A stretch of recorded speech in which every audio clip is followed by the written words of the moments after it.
Asalaamu calaykum waraxmatullaahi wabarakaatu. Walaalayaal waan idin salaamaya meel walba joogtaanba, soo dhawaada.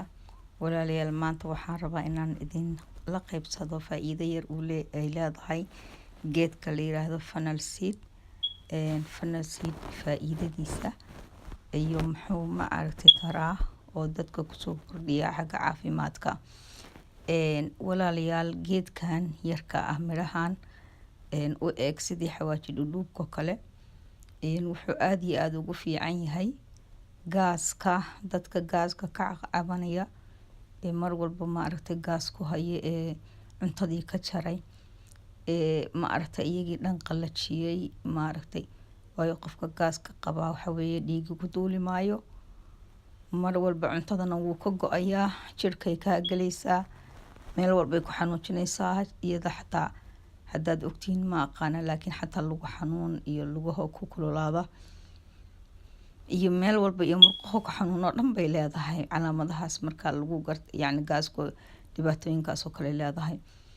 Marka maasha Allah midhahan yarka ah hadda ka hor maamo ma aragtay nurse ah oo ma aragtay aniga aan la xiriiro ayaa jirta, maamadaas ayaa ii sheegtay waxay tiri 15 sano ayaan isticmaaliyay gaaska iyadan u qaataa afka ma aragtay mar walba jeebadii boorsadeedii iigu jirtaa oo mar walba ma aragtay afkaan iskaga shubtaa waan calaashtaa biyo yar baan ku liqaa aan ku cabaa biyo funnel seedka inta afka ku shubto.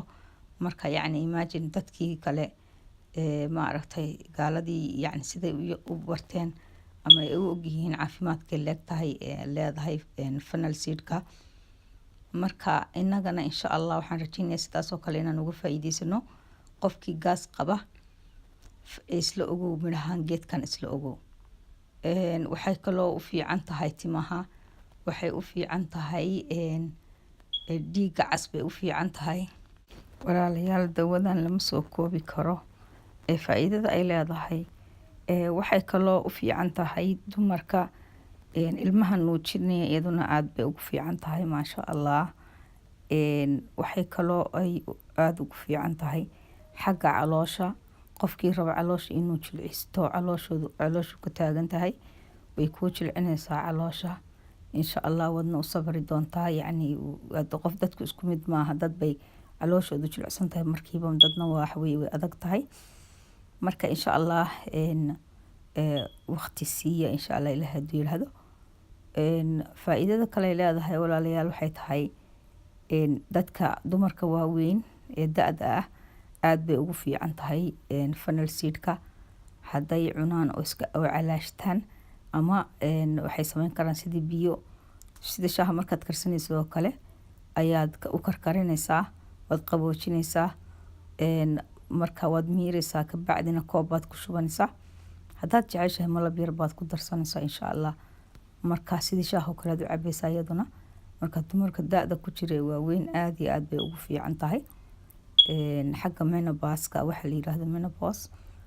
Marka insha Allah biidnillah waxaan rajaynayaa inaad ka faa'iidaan fiidiyogan ku saabsan faa'iidada funnel seedka.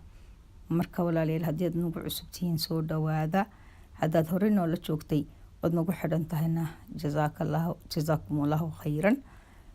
dhammaantiin waan idinka mahad celinayaa. Assalaamu calaykum waraxmatullaahi wabarakaatu.